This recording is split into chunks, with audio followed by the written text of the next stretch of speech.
amazon business models. amazon के 4 business models हैं, चौथे को हम लोग कंसीडर नहीं करते, ठीक है। हम कहते हैं भाई इसको नहीं रखना, क्योंकि ये थोड़ा सा ना इलीगल मॉडल है, ठीक है। और मैं वन बाय वन समझाती जाती हूँ। फर्स्ट मॉडल है PL, private label. Private label का मतलब है आपका खुद का ब्रांड, आपने अपना ब्रांड खोल लिया, जैसे निशात है, जैसे शर्ट एंड टाई है, ये अपने ब्रांड है, जैसे गुची है, ठीक है। इसी तरह कोई और ब्रांड का नाम है, कोई भी नाम, घड़ियों का कोई आपके जहन में कोई भी, वो सॉरी रोडेक्स, रोडेक्स ब्रांड है, ठीक है। ये अपना खुद का ब्रांड है उनका। होलसेल, होलसेल मतलब B2B, जैसे मैंने अभी बताया कि 7 अप खुद जाके रिटेलर्स को नहीं देती, दरमियान में एक पर्सन होता है, ठीक है, थर्ड पर्सन। तो अमेज़न के ऊपर क्या करते हैं हम लोग, ब्रांड के साथ डायरेक्ट हो जाते हैं। हम कहते हैं भाई मुझे अपनी चीज तुम बल्क में दो, मैं उसे 1 बाय 1 करके सेल करूंगा, ठीक है। तो ये होता है B2B, यानी ब्रांड और आपके दरमियान बल्क में डील हो रही है, ठीक है। 500 यूनिट्स, 1000 यूनिट्स, ठीक है, 200 यूनिट्स। तो उस तरह मैं एक साथ ही इन्वेस्ट कर देता हूँ आपके ऊपर, और मैं फिर उसे 1 बाय 1 सेल करूंगा। ऑनलाइन अच्छा पहले ड्रॉप शिपिंग देख लेते हैं। ड्रॉप शिपिंग एक ऐसा मॉडल है जो अमेज़न अलाउ नहीं करता, पहली बात, ठीक है। उसकी रीजन ये है कि ड्रॉप शिपिंग के अंदर आप ऐसी चीज सेल करते हो जो आप ऑन ही नहीं करते, जो आपके पास है ही नहीं, ठीक है। आप अमेज़न को कहते हो मेरे पास ये चीज है, मैं बेच रहा हूँ इसको, उसको नहीं पता चलता, उसको कहते हो मैं बेच रहा हूँ। अब जब ऑर्डर आपके पास आता है, किसी ने आपकी चीज खरीदी, ऑर्डर किया, तो वो पेमेंट कर देगा। बाहर के मुल्कों में कैश ऑन डिलीवरी नहीं होती, वहां पे वो होती है ऑन स्पॉट होती है पेमेंट, ठीक है, क्रेडिट कार्ड डेबिट कार्ड के थ्रू वो पेमेंट करेगा आपको, आपके अकाउंट में पेमेंट आएगी, और उस पेमेंट को यूज करते हुए, उन पैसों को यूज करते हुए आप किसी ऐसी जगह से जहां पे वो प्रोडक्ट सस्ते में बिक रहा है, वहां से वो खरीदोगे, वेबसाइट के थ्रू ही खरीदोगे, यहीं बैठे बैठे, ठीक है। उस वेबसाइट के ऊपर फॉर एग्जाम्पल वॉलमार्ट के ऊपर वो चीज सस्ते में बिक रही थी, ठीक है। तो आप वहां पे जाके अपने एड्रेस की जगह कस्टमर का एड्रेस लगा दो, ठीक है। उससे क्या होगा, वॉलमार्ट का वो प्रोडक्ट वहां से कस्टमर के दरवाजे पे पहुंच जाएगा, और जो बीच में डिफरेंस आ रहा था वो प्रॉफिट आपको मिल जाएगा। फॉर एग्जाम्पल ये रिमोट है, ये रिमोट अमेज़न के ऊपर आप देख रहे हो भाई ये $8 का लगा हुआ, वॉलमार्ट के ऊपर सेम यही रिमोट, एग्जैक्ट यही वाला रिमोट वॉलमार्ट के ऊपर $4 का लगा हुआ है या $6 का लगा हुआ है। तो आपने अमेज़न को कहा मैं भी ये बेच रहा हूँ, मेरे पास है, ठीक है। और वहां से जैसे ही ऑर्डर आया आपने वॉलमार्ट पे जाके किया और वहां से उसको डिलीवर करवा दिया। अब इसमें जो मसाइल आते हैं ना, उन मसाइल में एक बड़ा मसला ये है कि जब आप खुद सोचो अमेज़न के कस्टमर के पास वॉलमार्ट का बॉक्स आएगा, वॉलमार्ट भी एक मार्केट प्लेस है, ठीक है, उसका बॉक्स आएगा तो वो हैरान नहीं होगा, लोगो होगा तो वो हैरान होगा, बैड रिव्यू भी कर सकता है वो, ठीक है। तो वो बैड रिव्यू भी करेगा, आपको इस तरह अमेज़न को पता चल जाएगा कि आपने कुछ गलत किया है। अब इसमें एक और चीज है कि अमेज़न आपको डायरेक्ट मना करता है कि तुम जो मर्जी करो, जहां मर्जी से खरीद के चीज भेजो, मेरे कंपेटिटर से खरीद के नहीं भेज, मेरे कस्टमर को तुम मेरे ही प्लेटफॉर्म से मेरे कंपेटिटर की चीज भेज रहे हो, ठीक है, आपने ऐसा नहीं करना। अब जब वो वॉलमार्ट की चीज जाएगी तो अमेज़न आपको डिटेक्ट कर लेगा, आपको ब्लॉक कर देगा। ये जितने भी अकाउंट्स बैन हो रहे हैं उनमें एक सिनेरियो ये है, ठीक है। बच्चे जो स्टूडेंट्स होते हैं वो बच बचा के इस तरह से काम करते हैं कि अमेज़न को ना पता चले कि भाई हम वॉलमार्ट से कर रहे हैं, कुछ भी इस तरह से कर रहे हैं, या थर्ड पार्टी उसके कंपेटिटर्स को यूज करते हुए हम ड्रॉप शिपिंग कर रहे हैं। अमेज़न को फिर जितना मर्जी आप रोक लो, जितना मर्जी कर लो, अमेज़न को पता, उसको जरा से शक हो जाएगा, उसने आपकी सेल रोक देनी है, उसने कहना है इन्वेंट्री दिखाओ, रिसिप्ट दिखाओ, क्या दिखाओ, रिसिप्ट, जहां से चीज खरीद रहे हो, होलसेल कर रहे हो ना, अगर खुद भी बनवा रहे हो तो कहीं तो फैक्ट्री खुली हुई है ना, ठीक है, कहीं से तो खरीद रहे हो, रिसिप्ट दिखाओ मुझे कहाँ से चीज खरीदी। और वो जब रिसिप्ट दिखाते हैं तब भी बैन, और अगर उसको फेक एडिट कर देते हैं स्टूडेंट्स तब तो पक्का पक्का बैन। अमेज़न पकड़ लेता है। आप 500 लगभग बिलियन की इंडस्ट्री को आप कह रहे हो मैं तुम्हें बेवकूफ बना दूंगा, वो बनेगा बेवकूफ।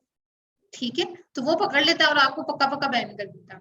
ठीक है, इसी तरह इसके अंदर और सिनेरियो ये आता है कि आपकी, इसमें आप FBA नहीं कर सकते, वो अभी आगे आएगा, मैं आगे फिर बता दूंगी। ड्रॉप शिपिंग में आप FBA नहीं कर सकते, उसकी क्या वजह।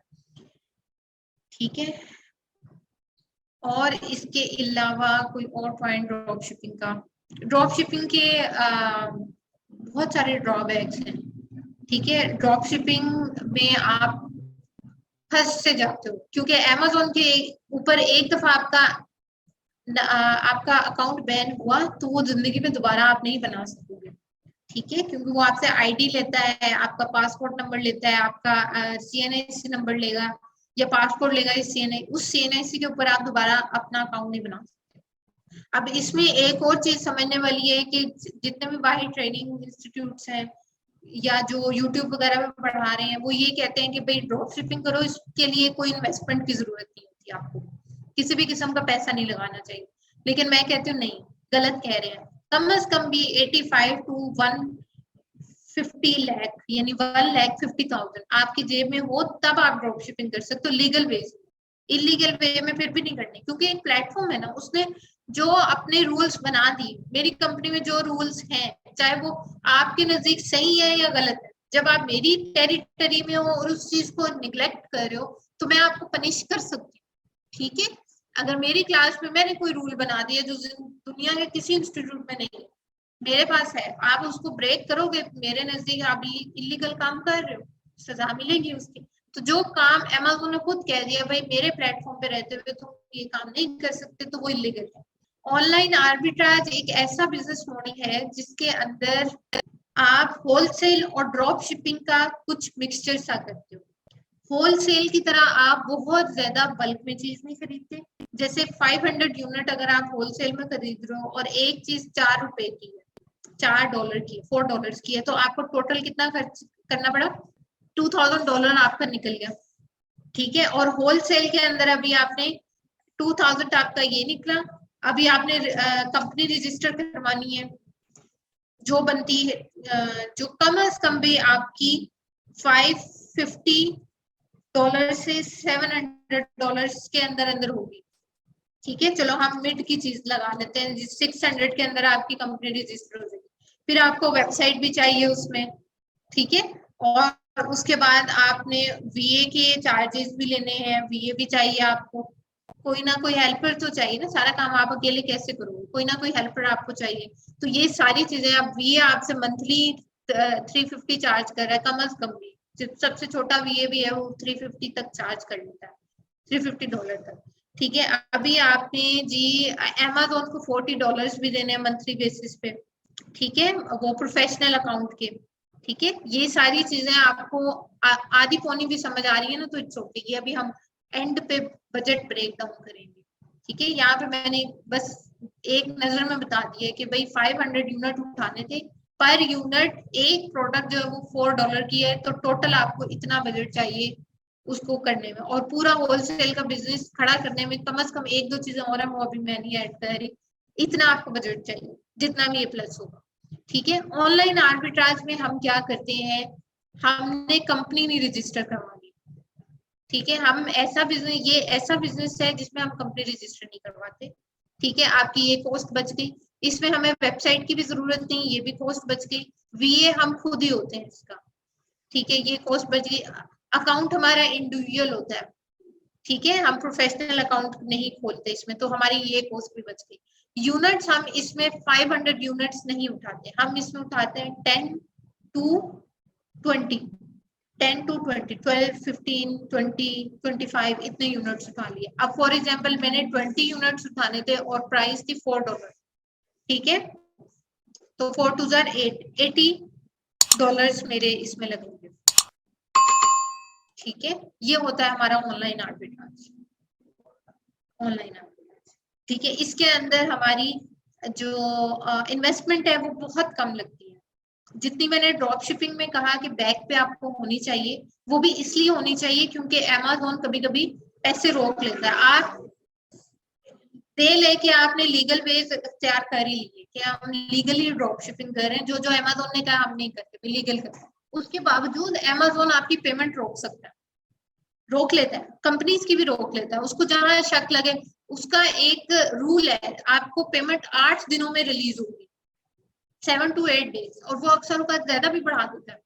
वो एज अ पनिशमेंट होती है, अगर कोई गड़बड़ की है तो वो ज्यादा इंक्रीज कर देते हैं। लेकिन अगर 7-8 दिनों के अंदर अंदर आपको पैसे आपकी जेब में नहीं आ रहे, आपके अकाउंट में पड़े हैं, अमेजोन के अकाउंट में, वो आपके बैंक अकाउंट में नहीं है, तो आप चीज आगे से कैसे खरीदोगे? और यहाँ पे एक एक ऑर्डर की बात नहीं हो रही, अगर आपको उसी दिन 10 ऑर्डर आ गए हैं, आप कैसे मैनेज करोगे? ठीक है ना, समझ रहे हो ना? यानी कि मैं ये बेच रही थी, हाँ ठीक है, मुझे 10 ऑर्डर आ गए, अब मेरे पास पैसे इन्वेस्टमेंट ही नहीं थी, ठीक है, मैं कहाँ से उसको, यानी कि मनी रोटेट होगी, उसके लिए चाहिए। ऑनलाइन आर्बिट्राज के लिए भी आपको कम से कम इतनी ही पेमेंट चाहिए।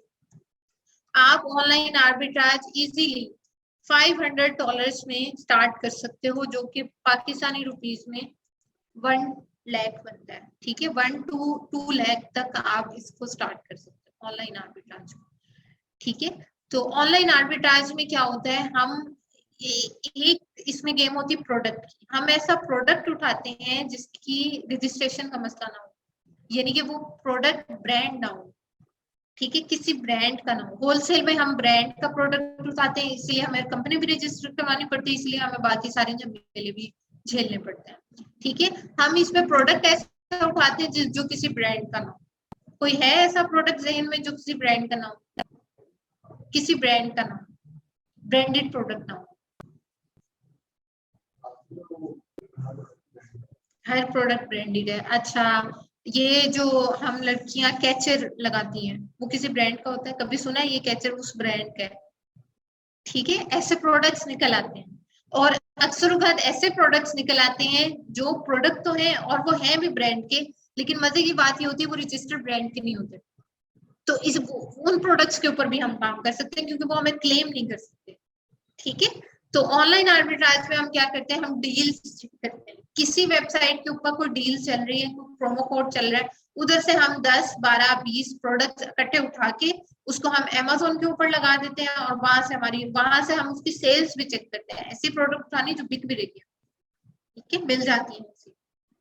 बहुत सारी वेबसाइट्स हैं जो सस्ते में बेच रही हैं, ठीक है। तो वो आप वहां से उठाते हो। अब आप यही कहोगे कि मैडम ने तो कहा था ड्रॉप शिपिंग में आप थर्ड पार्टी से नहीं उठा सकते, तो इसमें भी तो आप थर्ड पार्टी से उठा रहे हैं, ठीक है। इसमें बेशक हम थर्ड पार्टी, इसमें हम वॉलमार्ट से भी उठा लेते हैं, और भी जितनी भी मार्केट प्लेसेस वो है थर्ड पार्टी, ठीक है, अमेजोन हमें अलाउ नहीं करता।